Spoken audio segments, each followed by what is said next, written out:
Hello friends, welcome to Vidyarath. Vidyarath के इस platform पर आप सभी का स्वागत है। भाई आप लोगों को पता है जो डीएसएसबी की टीजीटी की एग्जाम डेट है वो आ चुकी है और उससे रिलेटेड हम किस तरीके से तैयारी करें ताकि हमारा सिलेबस भी कंप्लीट हो जाए और हम एज इट इज जो हमने पढ़ा है वो हमारे पेपर में भी आए। और अब से पहले आपने विद्यारथ को देखा होगा, विद्यारथ ने वो करके दिखाया है जो आज तक किसी ने इतिहास में नहीं किया, क्योंकि जो एचपीएससी है, हरियाणा पब्लिक सर्विस कमीशन, उसको अनप्रेडिक्टेबल का नाम दिया जाता है, उसको प्रिडिक्ट करके दिखाया है। और हमारे यहां से 15 क्वेश्चन से मेंस के 15 के 15 वहां पर हमने करके दिखाया है। ठीक है भाई, इससे ज्यादा कुछ भी नहीं हो सकता। हमने जो कुछ बताया है वो सब कुछ पेपर में आया है। जो थीम मैंने बताई थी वो सारी की सारी वहां पर आई है। अब बात करते हैं डीएसएसबी का जो टीजीटी का पेपर है उस पर बात करेंगे। सबसे पहले बात करते हैं भाई हिस्ट्री को लेकर। अब हिस्ट्री में सबसे पहला जो कंटेम्पररी वर्ल्ड है यानी वर्ल्ड इकोनॉमिक्स के ऊपर बात की, इंडस्ट्रियल रिवॉल्यूशन, इकोनॉमिक डिप्रेशन। ठीक है, ये जो सवाल हैं यहां से आपको क्वेश्चन देखने को मिलेंगे, एग्जैक्ट देखने को मिलेंगे। लेकिन इसको कवर कैसे किया जाए? कवर करने का सिर्फ और सिर्फ एकमात्र उपाय है एनसीईआरटी। और एनसीईआरटी की लाइन टू लाइन अगर आप पढ़ोगे तो वो आपको सारी की सारी चीजें मिलेंगी। अगर आपने चंडीगढ़ टीजीटी का फॉर्म भी आया है तो वहां से भी आप देख लेना, क्योंकि जो हिस्ट्री का पोर्शन है एज इट इज वहां भी पूछा जाएगा। ये वाला जो पोर्शन है ये पूछा जाएगा, ये पूछा जाएगा। ये जो पर्टिकुलर है ये नहीं है वहां पर भाई, ये नहीं है। पहले मैं बता रहा हूं ये नहीं है। ठीक है, जो चंडीगढ़ टीजीटी की तैयारी करता है वो ये नहीं है। सिर्फ और सिर्फ इसमें क्या जोड़ा गया है, जैसे फ्रेंच रिवॉल्यूशन है, क्योज, इवेंट, इंपैक्ट, कॉन्सिक्वेंसेस, ये सारे के सारे जो है वर्ल्ड हिस्ट्री का पार्ट है। और वर्ल्ड हिस्ट्री आपको सिर्फ और सिर्फ जो कवर करवाएगी वो एनसीईआरटी करवाएगी। ठीक है भाई, शायद 10वीं क्लास की एनसीईआरटी है, आप वहां से कवर कर सकते हो। लेकिन मैं एक बात कहूंगा, एनसीईआरटी से थोड़ा सा एक लेवल अबव अगर आप कर लेते हो तो मोर देन सफिशिएंट रहेगी। आपके सारे के जो सारे सवाल है वो क्लियर हो जाएंगे। लेकिन एनसीईआरटी के लिए अगर मैं बात करूं तो क्या करना चाहिए? आप लोगों को एनसीईआरटी तो पढ़नी है, लेकिन एक बात यहां पर मैं आपको करूंगा कि आप एनसीईआरटी के साथ जो लुसेंट की बुक आती है ना, लुसेंट की, उसको भी साथ में उठाइए, उसको भी उठाइए। वहां से क्वेश्चन फंसेंगे। जो थीम बेस है ना, जो थीम दी गई है, देखो यहां पर थीम है फ्रेंच रिवॉल्यूशन। ठीक है, फ्रेंच रिवॉल्यूशन लुसेंट में भी दिया गया है, लेकिन वहां पर पर्टिकुलर आपको पॉइंट दिए गए हैं। अगर आप वो पॉइंट समझ जाते हो तो आपको कोई नहीं रोक सकता। आपको डीएसएसबी में अगर आपको नंबर पाना है तो आपको विद्यारथ भी फॉलो करना पड़ेगा। विद्यारथ आपके लिए जल्द से जल्द सारी की सारी जो वीडियोस है, पूरा जो सिलेबस है वो 6 नवंबर का आप लोगों का एग्जाम बताया गया भाई, उससे पहला सारा सिलेबस करवा देगा। लेकिन एक बात मैं कहता हूं, अगर आप ये सोचते हो कि मैं एग्जाम डेट की नोटिफिकेशन आप लोगों को पढ़वाऊं, नहीं, आप बहुत सारे चैनल है भाई, किसी की जाकर देख लेना, कोई जरूरत नहीं है।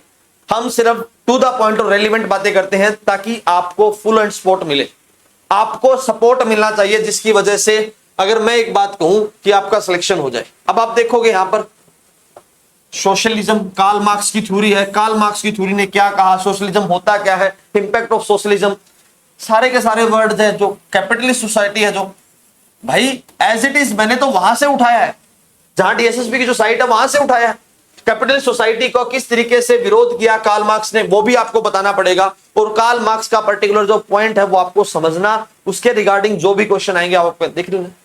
अब मैं एक बात कहता हूं कि लगभग यहां से इस पर्टिकुलर पूरे सेक्शन से जो वर्ल्ड हिस्ट्री का सेक्शन है आपको 25 क्वेश्चन देखने को मिल सकते हैं। भाई बहुत ज्यादा बड़ा सेक्शन है, हिस्ट्री मेजर सेक्शन है। अगर आपको मैं बताऊं तो जो हिस्ट्री है, अगर आप वर्ल्ड हिस्ट्री की जगह टोटल हिस्ट्री भी लगा लो तो 25 क्वेश्चन अगर आप यहां से मिल जाते हैं तो मोर देन सफिशिएंट रहेगा। लेकिन इसके अलावा जो दूसरा पोर्शन है जिसमें ज्योग्राफी और इकोनॉमिक्स है वो बहुत बड़ा और लेंथी दिया गया भाई। और इसलिए मैं आपको बता रहा हूं, देखो ज्योग्राफी यहां से शुरू हो जाती है। ये जो है बेसिक ज्योग्राफी है, इसमें सारी की सारी थ्योरी है। कॉन्टिनेंटल ड्रिफ्ट थ्योरी क्या होती है, प्लेट टेक्टोनिक थ्योरी क्या होती है, फोल्डिंग, फोल्टिंग, ये सारे कंसेप्ट है। वोल्केनो, अर्थक्वेक, जिसके अंदर सोलर और भाई रोटेशन, रिवॉल्यूशन जो बेसिक है, लैटिट्यूड, लॉन्गिट्यूड। ठीक है, इसके साथ साथ आइलैंड कैसे बनता है, किसी का पेनिनसुलर जो है, प्लेट्यू कैसे बनता है, ग्योट्स क्या होता है, ग्योट्स क्या होता है भाई। उसके साथ साथ अगर मैं कहूं मिड ओशनिक रिज क्या होता है। देखो यहां पर एक बात कही गई है, वैगनर की थ्योरी लिखो, ठीक है, और प्लेट टेक्टोनिक थ्योरी लिखो। लेकिन यहां पर एक बात डिफाइन नहीं कर रखी। दूसरी बात क्या है भाई, सुन लीजिए। यहां पर जैसे सी फ्लोर स्प्रेडिंग थ्योरी है, सी फ्लोर स्प्रेडिंग थ्योरी वो है ही नहीं, गायब है। लेकिन उसके बगैर आपको प्लेट टेक्टोनिक थ्योरी समझ में नहीं आ सकती। जो ये बेसिक बातें हैं ये आपको समझनी पड़ेंगी। जब तक आप ये नहीं समझोगे तब तक आपको चीजें क्लियर नहीं होंगी। दूसरा इसके साथ है कन्वेक्शनल करंट थ्योरी। बताओ ये आपको करना पड़ेगा। अब अगला जो पार्ट है, देखो फोल्डिंग और किस तरह की फोल्डिंग होती है, रिफ्ट वैली बनती है। रिफ्ट वैली में इंडिया का एग्जांपल क्या है, जो नर्मदा वैली है वो उसका एग्जांपल है। विंध्या जो सतपुरा जो है वो फोल्डिंग का एग्जांपल है, फोल्डिंग का भी एग्जांपल है। फोल्डिंग में हिमालय आ गया, उसके साथ एंडीज आ गया, रोकीज आ गया, ये सारे माउंटेन आ गए। तो ये आपको करने पड़ेंगे किस तरीके का फोल्डिंग है। उसके साथ साथ जो फोल्डिंग है आपको पर्टिकुलर ये भी बताना पड़ेगा कि जो फोल्डिंग है भाई वो कॉन्टिनेंट की वजह से है या कॉन्टिनेंट ओशियन की वजह से है। देखो जब तक आप थ्योरी को नहीं समझोगे तब तक आपको पॉइंट क्लियर नहीं होंगे। और ज्योग्राफी को समझना बहुत आसान बात है। एक बार ज्योग्राफी के अंदर अंडरस्टैंडिंग आपकी बन गई, उसके बाद कोई ज्योग्राफी के पॉइंट आपके हिलाकर दिखा दे, ये भी मान जाता हूं मैं। भाई हम कोई बकवास की बातें नहीं करते, ठीक है। इतना बड़ा यूट्यूब चैनल तो नहीं है, ठीक है आप लोगों को, लेकिन हद से ज्यादा सपोर्ट अगर किसी ने किया है तो विद्यारथ आपको सपोर्ट करेगा, आखिरी एंड तक सपोर्ट करेगा, ये आप बात मानकर चलिए। उसके साथ साथ अब देखिए रॉक और मिनरल्स, इसके अंदर आपको सारे के सारे जो इग्नियस रॉक है, सेडिमेंट्री रॉक है, मेटामॉर्फिक रॉक है, और ये किस तरीके से चेंज हो जाते हैं। जैसे ग्रेनाइट नीस में बदल जाता है, ठीक है। जो कोयल है वो किस प्रकार की रॉक है, सेडिमेंट्री रॉक है या इग्नियस रॉक है। जो लावा निकलता है वो किस प्रकार की है। लावा जब निकलता है, जब वोल्केनिक इरप्शन होता है, वहां पर कौन कौन से लैंडफॉर्म दिखाई देते हैं, बैथोलिथ, पैकोलिथ, लेपोलिथ, ठीक है, सिल्स, डाइक। तो ये सारे आपको करने पड़ेंगे। जब तक आप ये नहीं करोगे तब तक आपका जो डिमांड है पूरे पेपर की, देखो मैं एक सीधी सी बात बताता हूं, डीएसएसबी का जितने भी पेपर है सारे के सारे बहुत डीप में पूछे जाते हैं भाई। कहते हैं ना वो बाल की खाल उगाड़ना, वो वाला काम है। अगर आपको अंडरस्टैंडिंग है स्पेशली फॉर ज्योग्राफी, अगर आपको अंडरस्टैंडिंग है स्पेशली फॉर डीएसएसबी के एग्जाम के लिए, तो ही आप उसको क्वालिफाई कर पाओगे, बहुत आसानी से क्वालिफाई कर पाओगे। लेकिन आपको उस बाल की खाल को निकालना आना चाहिए। अगर आप उस लेवल पर नहीं पहुंचागे तो तब तक आपको परेशानियां होंगी। पर्टिकुलर उस पॉइंट पर जाने की कोशिश कीजिए जहां से क्वेश्चन पूछे जाते हैं। डीएसएसबी क्वेश्चन वहां से पूछता है जहां आप लोग छोड़कर जाते हो कि यहां से पेपर नहीं आएगा, वहीं से पेपर आएगा जहां आप लोग ये सोचोगे कि यहां से क्वेश्चन नहीं आएगा। ट्राई कीजिए सभी पॉइंट पर अपने क्लियर करने की। उसके बाद देखिए भाई, weathering, mass wasting, running water, wind, glacier, karst topography और सी वेव। भाई ये जो सिलेबस है मैं आपको बता देता हूं, ये पीजीटी से भी हाई लेवल का सिलेबस है। ये सारे के सारे जो पॉइंट हैं ये असिस्टेंट प्रोफेसर में मैंने करवाए हैं, सारे के सारे पॉइंट करवाए हैं, ठीक है। हर कुछ मैंने आपको बताया है। अब अगला जो पार्ट है देखो एटमॉस्फेयर है। एटमॉस्फेयर में composition, structure, element of weather and climate, heat budget, heating, cooling of atmosphere, condensation, solar radiation, incoming solar radiation, outgoing solar radiation, greenhouse gas, global warming, ये सारे के सारे पॉइंट तो हैं। एडवेक्शन क्या होता है, टेम्परेचर हीटिंग में क्या फर्क होता है, क्लाइमेट और वेदर में क्या फर्क होता है, कंट्रोलिंग टेम्परेचर, सारे के सारे एक ही पॉइंट है। और जो मोस्ट इंपॉर्टेंट है भाई, आप लोगों को इस पर्टिकुलर प्रेशर, इस पॉइंट को समझने के लिए बहुत ज्यादा जोर लगने वाला है और विद्यारथ आपका साथ देगा। ये बात याद रखना, विद्यारथ आपको हर एंड पर सपोर्ट करेगा। बस आप लोगों को यही बात ध्यान में रखनी है कि आप लोग विद्यारथ को सपोर्ट कीजिए, आपको पूरा सिलेबस करवा कर देगा। हमने जो है डीएसएसबी का के साथ साथ जो चंडीगढ़ टीजीटी है उसके लिए भी सिलेबस करवाने की ठान लिए। अब वो पूरा का पूरा जो सिलेबस है आपको फ्री ऑफ कॉस्ट करवा कर देगा भाई, और विद इन द 50 डेज आपको करवा कर देगा। अगर आप लोग चाहो तो आप हमें कमेंट कर सकते हो, डेली हम क्लास ले सकते हैं भाई, डेली क्लास, आपकी लाइव क्लास हम ले सकते हैं। और लाइव क्लास में मैं पूरा का पूरा सिलेबस करवाने का आपके लिए वादा करूंगा। लेकिन आप लोगों को सिर्फ और सिर्फ एक सपोर्ट हमें दिखाना है ताकि हमें भी लगे कि हमारे साथ बच्चे जुड़े हुए हैं, ठीक है भाई। अगला पॉइंट है, अगले पॉइंट पर बात करते हैं। सबसे पहले बात करेंगे प्रेशर।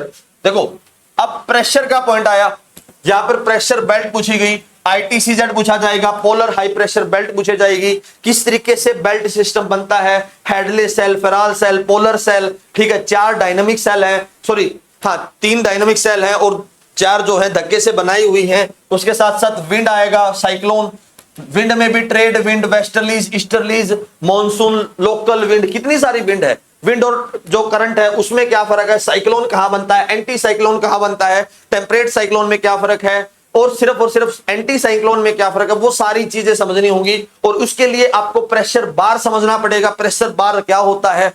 इसके साथ साथ आप देखोगे इवेपोरेशन, कंडेंसेशन, प्रेसिपिटेशन। जब प्रेसिपिटेशन की बात आती है तो वहां पर आपको पढ़ना पड़ेगा ड्यू, ड्रिजल, रेनफॉल। उसके साथ साथ फॉग भी पढ़ना पड़ेगा भाई, हेल स्टॉर्म, हेल पढ़ना पड़ेगा। ये सारे के सारे पॉइंट हैं। देखो, जब तक आप उसके पॉइंट को नहीं समझोगे, मैंने एक बात पहले भी कही थी, अभी भी रिपीट कर रहा हूं, जब तक उस बाल की खाल को नहीं पढ़ोगे तब तक आपको डीएसएसबी बाहर निकालेगा। ठीक है, उस भार के लिए आपको एक बात में ध्यान रखनी होगी कि आप लोग उस पर्टिकुलर पॉइंट को समझे कि कहां से क्वेश्चन आता है। अगला भाई, ह्यूमिडिटी। ह्यूमिडिटी कितनी प्रकार की होती है, रिलेटिव ह्यूमिडिटी, एब्सोल्यूट ह्यूमिडिटी और स्पेसिफिक ह्यूमिडिटी, ये भी आपको समझना पड़ेगा। उसके बाद साथ जो रेनफॉल है, रेनफॉल कितने प्रकार की है, ओरोग्राफिक रेनफॉल, कन्वेक्शनल रेनफॉल या फिर फ्रंटल रेनफॉल। ठीक है, वर्ल्ड क्लाइमेट, वर्ल्ड क्लाइमेट की क्लासिफिकेशन पूछ रखी है। क्लासिफिकेशन भी यहां पर आपको थोड़ा सा जो जिक्र है, कोपन, थोर्नवाइट, थ्रेवार था। देखो, सिलेबस टीजीटी का है लेकिन नाम कहीं और है भाई। मैं आपको पॉइंट बता दूंगा कहां से क्वेश्चन आएगा। जिस तरीके से मैंने एचपीएससी के अंदर पॉइंट बताए हैं, वहां की एक पर्टिकुलर थीम बता दूंगा आपको, एनालाइज करके पर्टिकुलर आपको क्वेश्चन मिलने वाले हैं वहां से, इतनी गारंटी है। लेकिन आप लोगों को विद्यार्थी को सपोर्ट करना पड़ेगा। विद्यार्थी अगर सपोर्ट करेगा तो आप लोगों को हर एंड पर कहीं भी जरूरत नहीं है, कहीं भी भागने की कोई जरूरत नहीं है, आपको हर एंगल पर सपोर्ट करने को तैयार है। ठीक है, अगला भाई, green house gas effect, climate change बोल दीजिए Sahib, climate change. Climate change के ऊपर सारा का सारा पॉइंट क्लियर हो जाएगा। इसके अंदर सारी आएंगी, कोपन, थोर्नवाइट, थ्रेबार्था की क्लासिफिकेशन के साथ साथ आपको जो भी सबमिट हुई है, पेरिस एग्रीमेंट हुआ है या फिर क्योटो प्रोटोकॉल हुआ है, वो सारे पॉइंट समझने पड़ेंगे। अगर आप लोग ये मानकर चल रहे हो कि नहीं ये तो बहुत आसान सब्जेक्ट है, क्लाइमेट चेंज, क्लाइमेट चेंज में क्या पढ़ना है, लेकिन क्लाइमेट चेंज बहुत बड़ा टॉपिक है भाई। अगला है वाटर और ocean, distribution of water bodies on the earth surface. ठीक है, ब्लैक सी किसके साथ बाउंड्री लगाता है, कैस्पियन सी, मेडिटेरियन सी, ठीक है, अरेबियन सी, पर्शियन गल्फ, रेड सी, ये सर क्या है, ये आपको देखने पड़ेंगे। हाइड्रोलॉजिकल साइकिल, साइकिल क्या होता है, वो सारी चीजें पढ़नी पड़ेंगी। इसके साथ साथ अगर इसके साथ एक बात और पढ़नी पड़ेगी, हाइड्रोलॉजिकल साइकिल है, उसके साथ कुछ पॉइंट नाइट्रोजन साइकिल के भी जानिए, जो कार्बन है उसको भी जानने की कोशिश कीजिए। ये पॉइंट है, यहां से क्वेश्चन आते हैं, हर बार आते हैं। अगला है ओशियन सबमरीन रिलीफ। ओशियन, देखो ओशियन के ऊपर कितनी सारी बातें दे रखी हैं, आप देख सकते हो। सैलिनिटी के ऊपर बात कर रखी है, किस तरीके से सैलिनिटी डिक्रीज होती है, ज्यादा होती है, टेम्परेचर किस तरीके से मेंटेन किया जाता है, वो सारे पॉइंट पूछे जाते हैं। मूवमेंट ऑफ ओशियन वाटर, भाई डायरेक्ट उसको करंट बोल दीजिए, टाइड बोल दीजिए, वेव बोल दीजिए। ठीक है, इतना बड़ा लिखने की क्या जरूरत है। देखो, मूवमेंट ऑफ ओशियन वाटर पता है भाई, सब कुछ पूछेगा, हर एंगल पर पूछेगा। टाइड, नीप टाइड क्या होती है, स्प्रिंग टाइड क्या होती है, ईब क्या होता है। देखो, टाइड के अंदर एक सवाल है ईब, तो यहां से हर बार क्वेश्चन आता है, हर बार क्वेश्चन आता है। क्यों? क्योंकि पता है भाई। उसके साथ साथ अगर आप मैं पूछूं डाईयूरिनल टाइड क्या होता है, सेमी यूरिनल टाइड क्या होता है, सारे के सारे सवाल हैं, आप कीजिए। लेकिन नहीं करोगे तो भाई आपको नुकसान होगा। अगला भाई, map and scale, simple topic है। क्रोमोमेटिक क्या होते हैं, 2-3 मैप के टाइप है, वहां पर पढ़ लीजिए, मोर देन इनफ है। अगला है फाइंडिंग डायरेक्शंस, कन्वेक्शनल के साइन, रिमोट सेंसिंग का पार्ट है, रिमोट सेंसिंग। देखो, ये जो सिलेबस है, मैं आपको सिलेबस अगर बताऊं तो ये सिलेबस भाई बहुत बड़ा है, लंबा चौड़ा सिलेबस है। और लंबा चौड़ा किस तरीके से, क्योंकि यहां पर जो है असिस्टेंट प्रोफेसर का पूरा सिलेबस दे रखा है, आपको पूरा करवाया जाएगा अगर आपको डीएसएसबी में टीचर लगना है। लेकिन आपको सिर्फ और सिर्फ एक ही शर्त है कि आपको हमें फॉलो करना पड़ेगा भाई। ठीक है, सब्सक्राइब कीजिए, शेयर कीजिए, ताकि हमें भी एक बेनिफिट मिले। उसके बाद है भाई environment, ecology, type of ecosystem. उसके बाद है फंक्शन, इकोसिस्टम क्या होता है। इसके साथ साथ फूड वेब, फूड चेन। भाई ये सवाल जो है बहुत आसान होते हैं, लेकिन उस पर्टिकुलर पॉइंट को जब तक आप नहीं समझोगे, जब तक आप उनको नहीं करोगे, आपको परेशानियां होंगी। मैं हर एक एंगल पर आपको हर एक पॉइंट पर, जैसे इकोलॉजी क्या होती है, इकोलॉजी के सारे पॉइंट जो है मैं आपको डिस्कस करूंगा, और वो डिस्कस इस तरीके से करूंगा ताकि आपका सिलेबस जल्दी हो जाए। अगर आप लोग चाहते हो कि हम लाइव क्लास में अंदर करवाएं तो लाइव क्लास में भी करवा दिया जाएगा। अगर आप लोग चाहते हो कि रिकॉर्डेड क्लास से इनफ है, वो भी आप आपको लोगों को प्रोवाइड करवा दी जाएगी। भाई इससे ज्यादा हम क्या कर सकते हैं? आप लोगों को जहां पर जरूरत है विद्यारथ सपोर्ट में खड़ा है, ये बात गारंटी है भाई। ठीक है, उसके बाद इंडियन ज्योग्राफी, इंडियन ज्योग्राफी पूछ रखी है। देखो जो पोर्शन आपने वर्ल्ड ज्योग्राफी के अंदर पढ़ा है वो as it is Indian geography में आपको पढ़ना पड़ेगा। अब देख लीजिए, देखो मैंने आपको पहले किया था ना कोप्पन, मैंने इसको ये लिख दिया तो कुछ फर्क थोड़ी पड़ गया।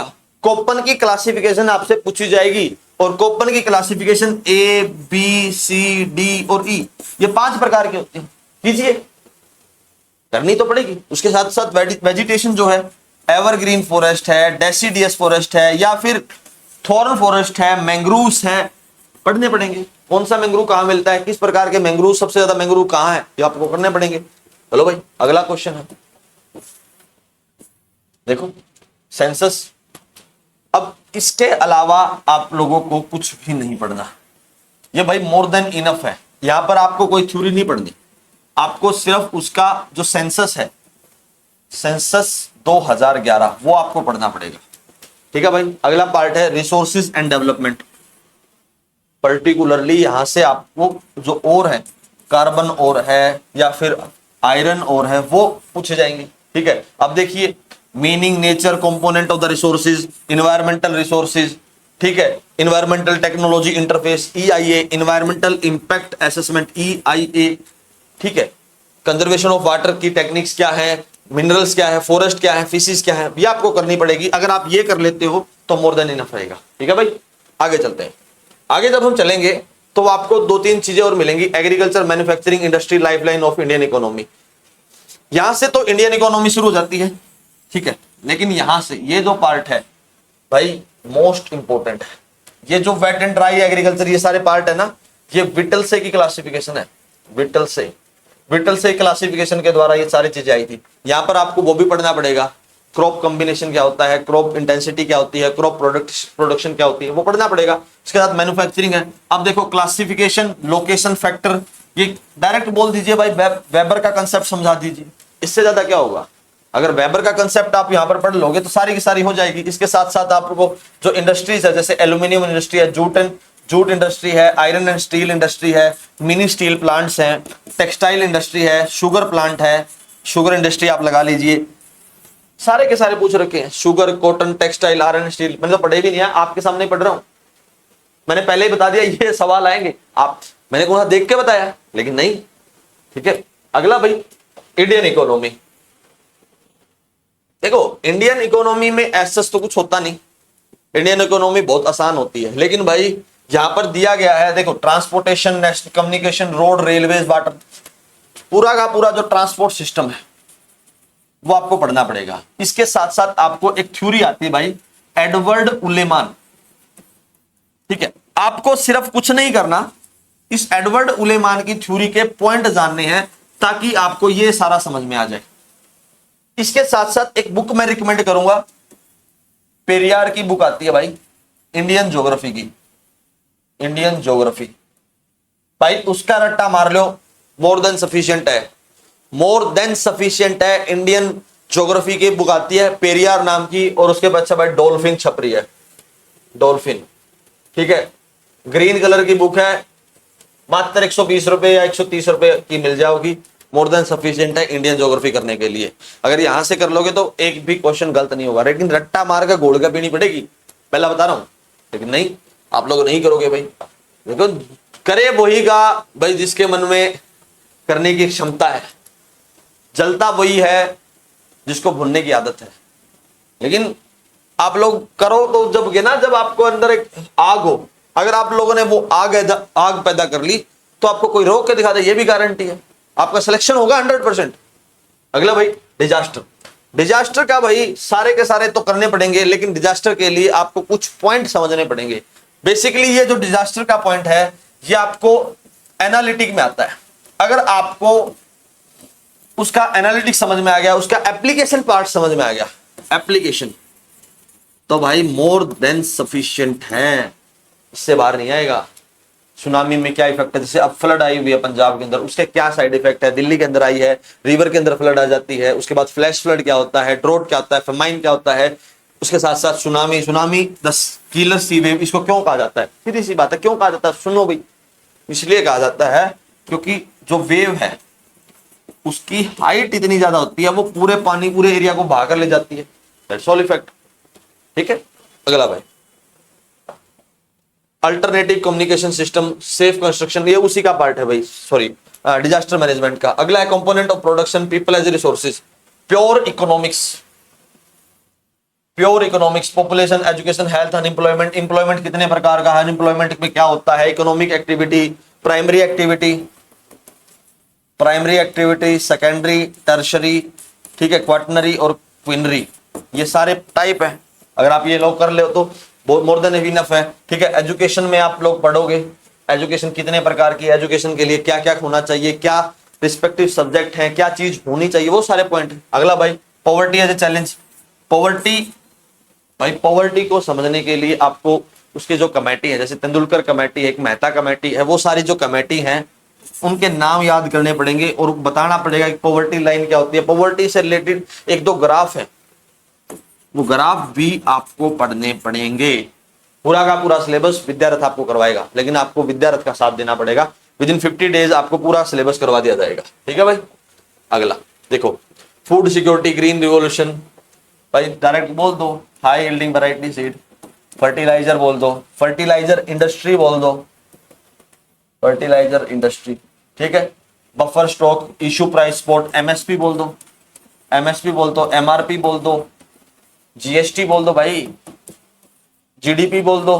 डायरेक्ट है, ये सारे पॉइंट हैं, यहां से क्वेश्चन पूछे जाते हैं। जीडीपी, जीएनपी, ठीक है, और भाई एनडीपी, सारे क्वेश्चंस हैं। कोऑपरेटिव सोसाइटी, ब्लू रिवॉल्यूशन को नाम ले दो भाई, ब्लू रिवॉल्यूशन, ब्लू रिवॉल्यूशन के साथ अमूल का नाम जोड़ दीजिए, इसके साथ साथ वर्गीस कुरियन, वर्गीस कुरियन, ठीक है, इस पर्टिकुलर बंदे का नाम जोड़ दीजिए। सॉरी, व्हाइट रिवॉल्यूशन नहीं, व्हाइट रिवॉल्यूशन आएगा, ब्लू रिवॉल्यूशन की जगह व्हाइट रिवॉल्यूशन आएगा। सवाल है, सवाल को समझना पड़ेगा, जब तक आप सवाल को नहीं समझोगे तब तक परेशानियां हैं। अगला पॉइंट है, देखो ये सारे भाई टोटली इकोनॉमिक्स है, टोटल इकोनॉमिक्स। जो आप लोगों को सिविल सर्विस में इकोनॉमिक्स पूछी जाती है ना, वही इकोनॉमिक्स आप लोगों को दी गई है, लेकिन वहां पर बहुत डीप में पूछा जाता है, वहां पर एप्लीकेशन पार्ट पूछा जाता है, ये बहुत बेसिक। आप अगर आपको इकोनॉमिक्स का बेसिक आता है तो कहीं भी घूमने फिरने की जरूरत नहीं है। आप लोग समझ कर देखिए कि इकोनॉमिक्स को किस तरीके से पढ़ाया जाता है, सब पार्ट आपको विद्यार्थी करवाएगा। मर्जी आपकी है, आप वीडियोस चाहते हो या फिर उसके साथ साथ भाई आप लाइव सेक्शन चाहते हो, वो आपकी मर्जी। हम दोनों तरीके से करवाने में कंफर्टेबल है, हमें कोई दिक्कत नहीं है। ठीक है, देख, distribution of income, factor cost, market cost, बताइए यहां पर आएगा। इसके साथ साथ एक और पॉइंट आता है भाई, ग्रोथ एंड डेवलपमेंट में क्या फर्क है। ठीक है जी, देखो अब आ जाओ भाई, primary, secondary, organise, public, private क्या होता है, टाइप ऑफ इंडस्ट्रीज है, ये टाइप ऑफ इंडस्ट्री है, बस सीधा सा सवाल है। प्राइवेट है, पब्लिक है, इसके अंदर आएंगे भाई महारत्ना, नवरत्ना, मिनी रत्ना इंडस्ट्री है। कौन कौन सी महारत्ना इंडस्ट्री है, वो सारी पॉइंट आएंगे। यहां पर देखिए, bank, fiscal policy, monetary policy, ठीक है, उसके साथ साथ जो टैक्स सिस्टम है वो आएगा, और किस प्रकार की बैंक है वो आएगा। सीआरआर क्या होता है, ठीक है, रेपो रेट क्या होता है, रिवर्स रेपो रेट क्या होता है भाई, ये सवाल है, ये सवाल आपको करने पड़ेंगे। जब तक ये पॉइंट आपको समझ में नहीं आएंगे तब तक आप उसको क्लियर नहीं कर सकते। टीजीटी का सिलेबस दिखने में छोटा है, अगर आप लोग इस सिलेबस को देखकर चल रहे हो तो ये सिलेबस आपको मैं बता देता हूं भाई, ये सिलेबस पूरा का पूरा जो है, कितना बताऊं आपको, जो आईएएस का एग्जाम होता है ना, उसका एक मिनी पार्ट है, वो एप्लीकेशन है, ये उसकी शॉर्ट फॉर्म। बस यहां पर क्वेश्चन डायरेक्ट आएंगे, वहां पर क्वेश्चन एप्लीकेशन में आते हैं। ठीक है जी, चलो भाई अगला प्रश्न, सिविक्स। भाई ये जो सिविक्स है पर्टिकुलरली अगर मैं आपको बताऊं तो ये जो पार्ट है ये सारा का सारा कॉन्स्टिट्यूशन है, और कॉन्स्टिट्यूशन में से आया है। अगर आप लोगों ने एम लक्ष्मीकांत पढ़ रखी है तो कहीं जाने की जरूरत नहीं है, अगर नहीं पढ़ रखी तो ये सारे क्वेश्चन आपको एनसीईआरटी से मिलेंगे। ठीक है, बेसिक थीम है, ये बेसिक थीम है, और इस थीम को समझना आप लोगों को पड़ेगा। इन थीम को जब तक आप नहीं समझोगे, फेडरलिज्म क्या होता है, democracy, diversity, political party, election में किस प्रकार का रोल होगा, ये सारी चीजें समझनी पड़ेंगी। बहुत क्लियर कट सिलेबस दिया गया है, हर एक थीम और हर एक पॉइंट पर आप लोगों से क्वेश्चन पूछा जाएगा, लेकिन आप लोगों को ये जो थीम है समझनी पड़ेगी। साइलेंट फीचर क्या है, सारे के सारे वही तो पॉइंट है। डेमोक्रेसी क्या होती है, डेमोक्रेसी यहां से खत्म नहीं होती, to the by the people, for the people, of the people, ये नहीं होता, इससे अलग भी डेमोक्रेसी है। इंडियन कॉन्स्टिट्यूशन देखो, इंडियन कॉन्स्टिट्यूशन में सवाल है, आप देख लीजिए। Framing of the constitution, adaptation हो गया, working institution, parliament, judiciary, fundamental right, और क्या पूछोगे भाई, सब कुछ तो पूछ लिया। लेकिन जो बच्चा टीजीटी लगना चाहता है, यानी एसएसटी का टीचर लगना चाहता है भाई, उसको ये सारा ज्ञान होना चाहिए, और आप लोग बहुत आसानी से कवर कर सकते हो, इस बात को मानिए। लेकिन आपको करने के लिए उसको पूरा अंदर जज्बा चाहिए, जज्बा, और वो जज्बा आप लोगों से ही आएगा। हम आपको सिर्फ और सिर्फ मोटिवेशन बातें बता सकते हैं, जब तक आग आपके अंदर से नहीं आएगी जब तक कोई फायदा नहीं है। आप लोग तैयारी कर सकते हो, जो डेडिकेटेड बेस से तैयारी करेगा, लगभग 50 दिन है, आराम से तैयारी हो जाएगी, घबराने की जरूरत नहीं है। जो सिलेबस है वो सिर्फ और सिर्फ मात्र 1 महीने का है, 1 महीने में कर लीजिए, 20 दिन रिवाइज कर लीजिए, इससे ज्यादा क्या होगा। ठीक है, मिलते हैं आपसे नई वीडियो में। नई वीडियो में हमने शुरुआत तो कर रखी है, जो टीजीटी का सिलेबस है चंडीगढ़ के लिए, उस सिलेबस में इसके अलावा अगर कोई और पैटर्न इसके साथ ऐड करना होगा वो भी मैं आपको करवाऊंगा। आप विद्यारथ के टीचिंग के एक प्लेलिस्ट में जाइए, वहां पर आपको सारी वीडियोस मिल जाएंगी।